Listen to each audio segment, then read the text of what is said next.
वहीं रीवा में लगातार हो रही बारिश ने हालात बिगाड़ दिए हैं। शहर से लेकर गांव तक कई इलाकों में पानी भर गया है। निचले इलाके जलमग्न हैं, सड़कें डूब गई हैं और नदियां उफान पर है। दावा है कि करीब 10 साल बाद रीवा में बाढ़ जैसे हालात देखने को मिले हैं। हालात ऐसे हैं कि विधायक का घर भी पानी में घिर गया है। वहीं नदी किनारे हुए निर्माण को लेकर भी सवाल उठ रहे हैं। देखिए रीवा से यह खास रिपोर्ट। रीवा में बाढ़ के हालात बने हुए हैं और इसी बीच विधायक नागेंद्र सिंह के घर में भी पानी आने की सूचना मिली। हम पहुंचे हैं, न्यूज स्टेट की टीम पहुंची है और ये वहां घर है और यही गेट है। विंध्य क्षेत्र में लगातार हो रही बारिश ने रीवा की तस्वीर बदल दी है। शुक्रवार शाम से शुरू हुआ बारिश का दौर देर रात तक जारी रहा और शनिवार सुबह शहर के कई इलाकों में पानी ही पानी नजर आया। कहीं सड़कें डूबी हैं तो कहीं बारिश का पानी घरों और दुकानों तक पहुंच गया है। निचले इलाकों में लोगों को अपने जरूरी सामान को सुरक्षित करने के लिए मशक्कत करनी पड़ रही है। गेट देख सकते हैं, यहाँ पे लिखा हुआ है निवास नागेंद्र सिंह, यदुवंश परिसर, धूप छांव, वार्ड क्रमांक 6। ये विधायक नागेंद्र सिंह का घर है जो गुड़ के विधायक हैं और रीवा में ही इनका निवास है। ये घर है और लगातार जिस तरह से बरसात हुई, बरसात के कारण इनका घर वाकई में जलमग्न हो चुका है। यहाँ से निकलने के लिए जगह नहीं है और पूरा अगर इनके घर तक जाना है तो ये इस पूरे कैंपस को तैर करके जाना पड़ेगा, या कि आप नाव से जाइए और लगभग पैदल यहाँ से निकलना थोड़ा सा कठिन है, क्योंकि जिस तरह से इनका ये जो जंगल है, जंगल पूरा क्षेत्र जो है जंगल है और यहाँ से सांप, बिच्छू और जंगली जीव का भी खतरा है, क्योंकि जैसे ही हम इस पानी के अंदर घुसेंगे तो हो सकता है कि इन कठिनाइयों का सामना करना पड़ जाए।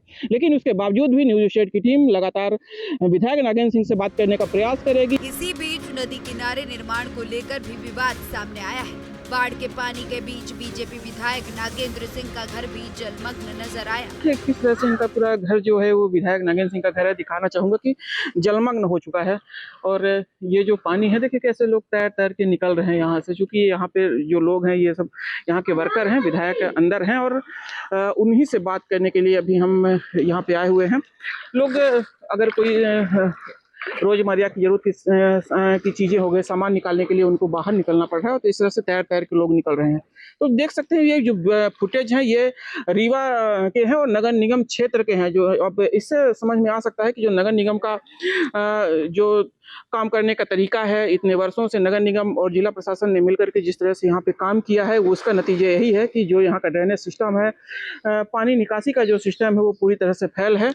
और जो नगर निगम प्रशासन हो गया, चाहे जिला प्रशासन हो रहा है, वो सिर्फ ये देखता है कि बाढ़ आएगी, लोगों घरों में अंदर पानी जाएगा, लेकिन 1-2 घंटे बाद पानी निकल जाएगा। यह सोच करके वो लोग वहाँ नहीं घुस रहे हैं, क्योंकि जिस तरह से मोहल्लों में हम गए, वहाँ के लोगों से बातचीत की तो उनका साफ तौर पे कहना है कि ना तो पहले नगर निगम के हेल्पलाइन नंबर पे कोई फोन उठाता है और ना ही बात करता है।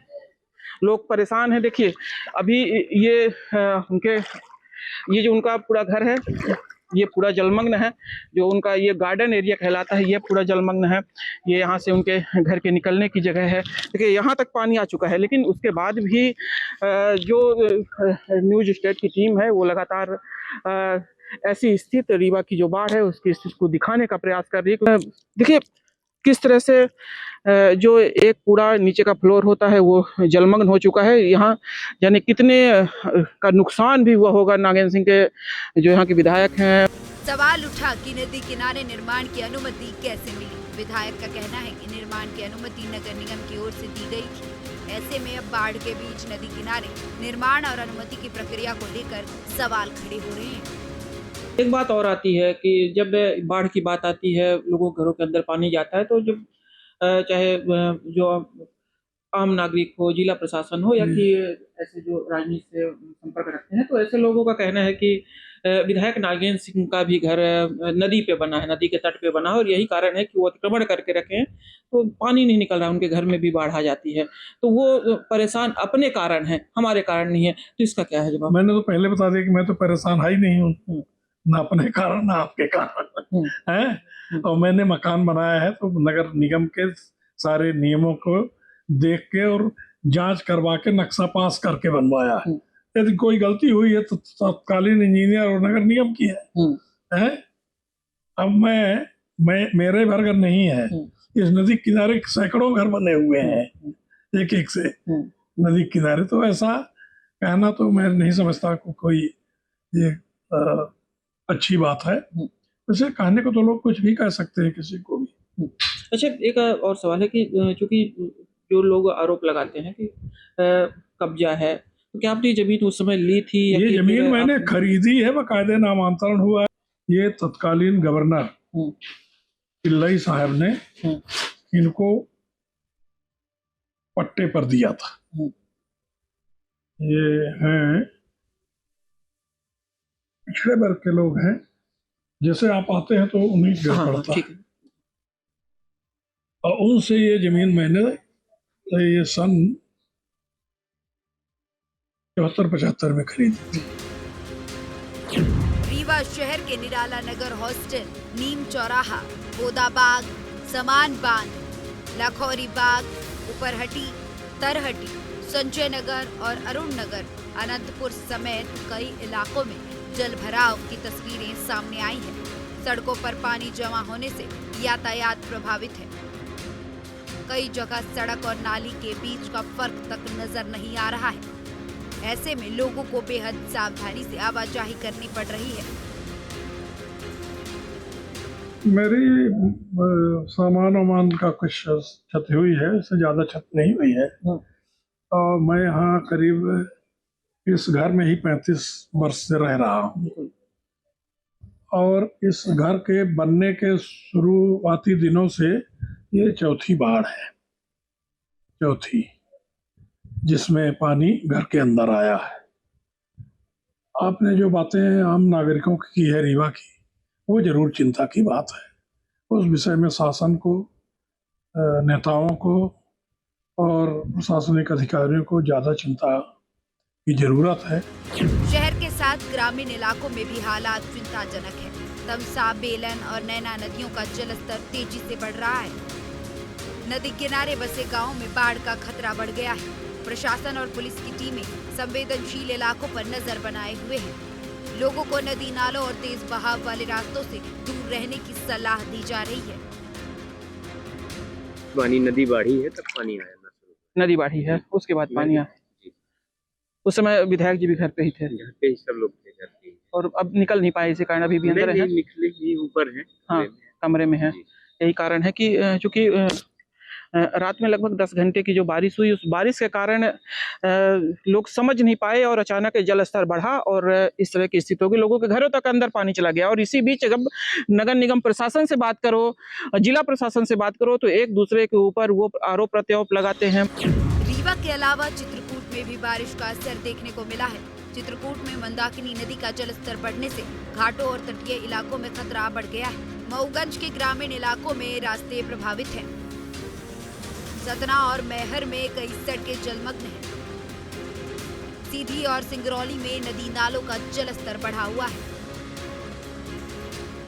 देखिए, एक छोटा सा बच्चा है, वो दिख रहा है, वहां से अपने पालतू डॉगी को कंधे में लेकर के निकलने का प्रयास कर रहा है। देखते हैं कि क्या ये निकल पाएगा, कहीं कोई दिक्कत ना हो इसको। अगर दिक्कत होती है तो हम जाएंगे, तैर के इसको भी बचाएंगे। लेकिन इस बीच ये आसानी से आ रहा है, ये दिख रहा है। लेकिन जिस तरह से ये अपने ये डॉग को, अपने पेट को ये वहां से निकालने का प्रयास कर रहा है, वाकई काबिले तारीफ है। और काहे इतना संघर्ष कर रहे हो बेटा तुम? तैर के आ गई, घर साइड बांधी थी। हाँ, तैर के आ गई। कहाँ थी ये? अरे वहाँ पर घर है, यही बब्बा साहब दिए हैं घर। हाँ, वहीं पास है, उधर साइड ही पानी नहीं आया है। हाँ। तैर के आ गई। अच्छा, उधर से चली आई थी तो इतना कितना खतरा लेकर के तुम काहे को इसको बचाने के लिए गई थी? आ ही जाती ना तैर के। तो उधर साइड रहती तो खा लेते, 2 कुत्ते हैं तो खा लेते हैं। अच्छा, ये इसका क्या नाम है? इसका नाम है टोमी। बढ़ते खतरे को देखते हुए रीवा जिला प्रशासन और नगर निगम ने आपात व्यवस्था सक्रिय कर दी है। 24 घंटे कंट्रोल रूम काम कर रहे हैं, जबकि प्रभावित लोगों के लिए 15 राहत शिविर बनाए गए हैं।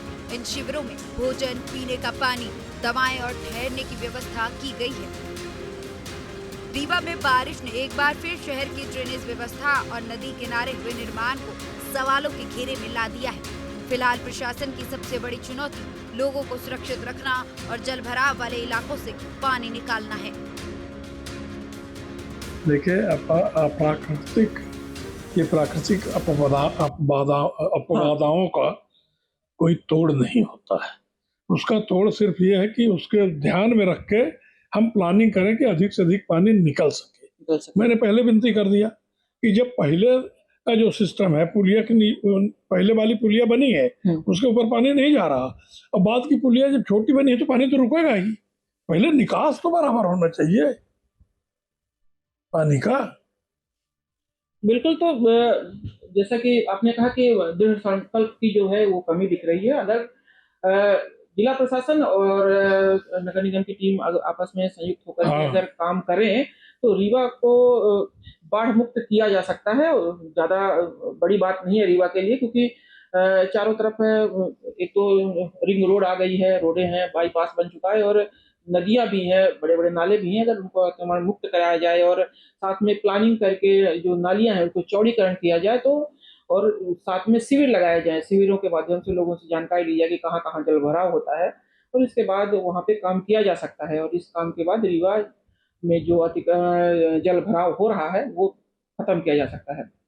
बहरहाल जिला प्रशासन की टीम लगी हुई है और जो आम नागरिक हैं, चाहे वो मोहल्ले में वास करने वाले लोग हों जिनके साथ समस्याएं हो रही हैं, या कि ऐसे जो लोग जो समाज सेवा में जुड़े हुए हैं, वो भी आज रोड पे उतरे हैं और लोगों की मदद कर रहे हैं। देखना होगा कि बाढ़ के हालात बने रहेंगे, बरसात रुकेगी या कि ऐसी चलती रहेगी। राज पांडे, न्यूज़ स्टेट, मध्य प्रदेश, छत्तीसगढ़।